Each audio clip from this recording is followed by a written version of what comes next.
Hi. This is really strange to be back here. Um, I almost feel lost, actually. Like, what am I supposed to be doing now? But anyway, I wanted to say, hopefully, this is going to be the first of another series of long ones. It's the end of the year. Um, really, see, I cannot explain to you how strange this feels. It really, really, really feels strange. So, hopefully, I don't look like I'm completely a newbie at this. Those of you who've been around know I've done this before, but it's been so long. It just feels really weird. But I wanted to discuss a quote that I was going through and I saw it and I thought that that really fit today because it actually literally did get me motivated. So I think the man's name is Godin, Godin. I guess that's the way you pronounce it, Seth Godin. And I was going through and I saw this particular quote today. You don't need more time. You just need to decide. And I think that that's so true for a lot of the things we did or we do in life. I know that during the hurricanes, there was a time on which well, with Milton, I was debating, do I want to evacuate? Do I not want to evacuate? Yes, no. And I was just spending time trying to figure out what I was going to do. And then at one moment, I basically said, for some reason, I said, okay, I'm doing it. I just decided. And once I decided, I moved. Now, I have to admit that at some point, I was a little surprised and found myself thinking, I didn't realize an old lady like me could move quite so fast and quite so rapidly. But I was in a sense, not accomplishing anything. I mean, I was going around in circles and I was doing things, but it was only after I decided that I was going to go ahead and evacuate that things started to happen. Now, I did not evacuate far. I just evacuated a few miles to higher ground because I happened to be in a flood zone. Well, an evacuation zone, and they basically told us to evacuate. Now, I'm not really in great dangers because it's like 6 blocks from me is the non-evacuation zone, so I wasn't terribly worried. But that's what made me debate about this whole thing. Because if I was deep in the evacuation zone, I probably would have said, no, I'm gone. The fact that I was so close and it was, yeah, no, yes, no. So I was going back and forth. I mean, I could walk within a few minutes to the point of where there was no evacuation zone or no group that had to be evacuated. So that's what sort of threw me into a loop until I finally said, I'm gone. Now, this all probably would have happened if I had just decided I was going to stay. As it turned out, I was grateful that I went primarily because when I came back to the house, the debris around the house was just, it was like almost knee deep in branches and trees. And while, as far as I can tell, nothing drastic happened to the roof, it hasn't really rained since then. But I'm working on the assumption, since I haven't seen anything on the inside, that everything's fairly good. But, I would prefer to have a nice good rain and see the roof and make sure about that. But anyway, but I know that if I had stayed here and I would have been hearing those branches hit the roof, I probably would have been, shall I say, very nervous and kept wondering if whether and second guessing myself. Whereas when I went, the funny thing about it is the place I went with my friends, they were hearing all the branches hit their roof, and it didn't disturb me as much as it was obviously disturbing them. Now they had more. I have oak trees, they have palm trees and palm fronds and some other things like that, and so it doesn't land quite so loudly and go thud on the roof the way some of my branches do. And I'm tall, and there were branches in there that there was one particular branch that took two men on my roof to take it off the roof. I mean, we're talking big. So I can imagine how I would have felt once I heard that thing go flat on the roof and sitting there wondering whether or not the roof was going to cave in any minute. So even though the house came through fairly well, as far as I can tell, just the anxiety of sitting there listening to all of those. So I was grateful that I left.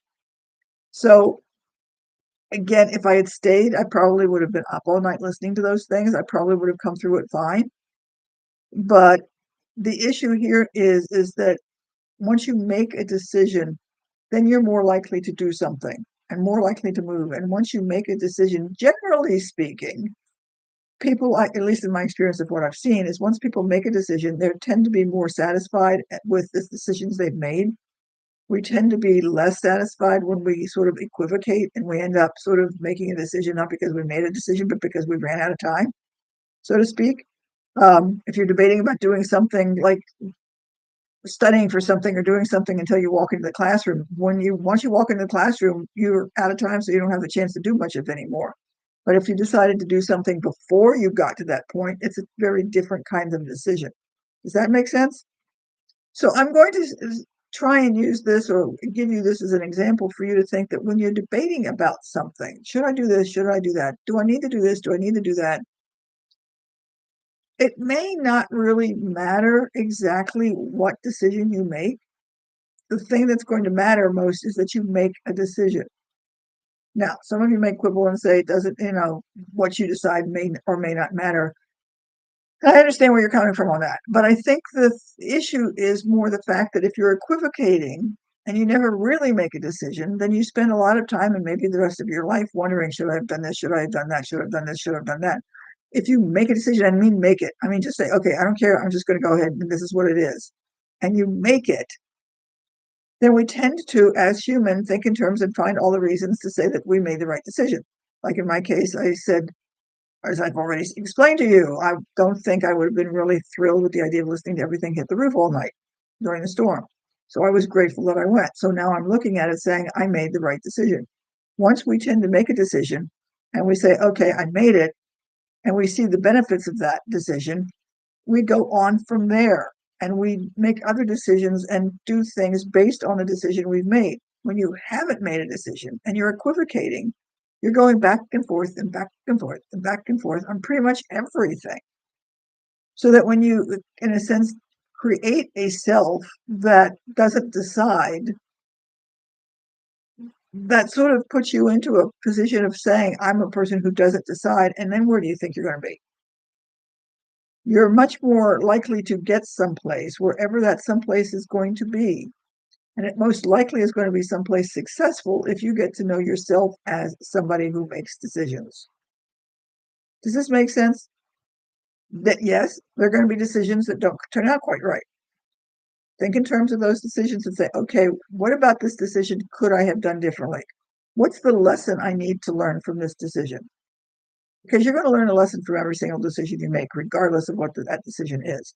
Every single decision you make gives you a lesson. You may not like it, but every single lesson you make, every single decision you make has a lesson for you.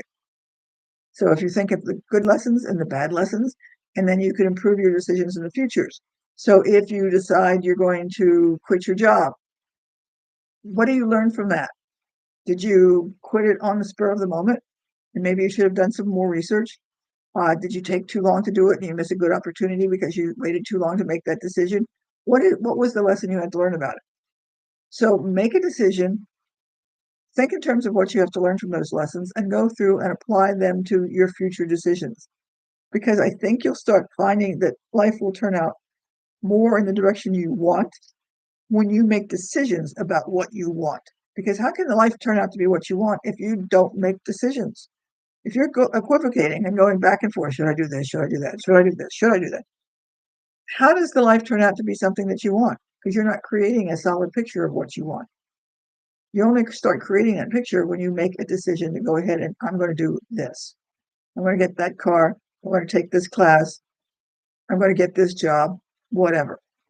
Does this make sense? You can't create the life you want until you start making the decisions to go in that particular direction. And if you can't make those decisions, what makes you think you're ever going to get to go where you want to go? If you've got these dreams, start making a decision that gets you there. I don't know. Make a decision, learn from that decision, and see what takes you in that path. Because again, the only way you're going to do that is to make a decision, see what happens, learn from that decision, and then make future decisions and future choices based on what you've learned. You'll probably look back on your life. I know that I have, and I'm probably older than most of you, being grateful for some of the decisions I've made because the decisions I've made have got me to this particular point in time. Now, granted, sometimes I wonder what would have happened if I made another decision, but by and large, I don't really regret being where I am at this point in my life. And that's because I've accepted the decisions I've made, and I have all intents and purposes of creating more decisions. Does this make sense? I hope so. And by the way, I'm thinking of doing something for Thanksgiving for Black Friday somewhere in that vicinity about a job analyzer.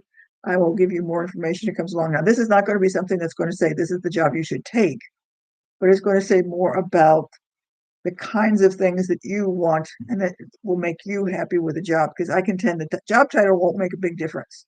There's other things in a job that make people happy or unhappy. And what I've got in mind hopefully will come out in the next couple of weeks. So I just want to let you know and let me know whether that would be interest to you. Okay.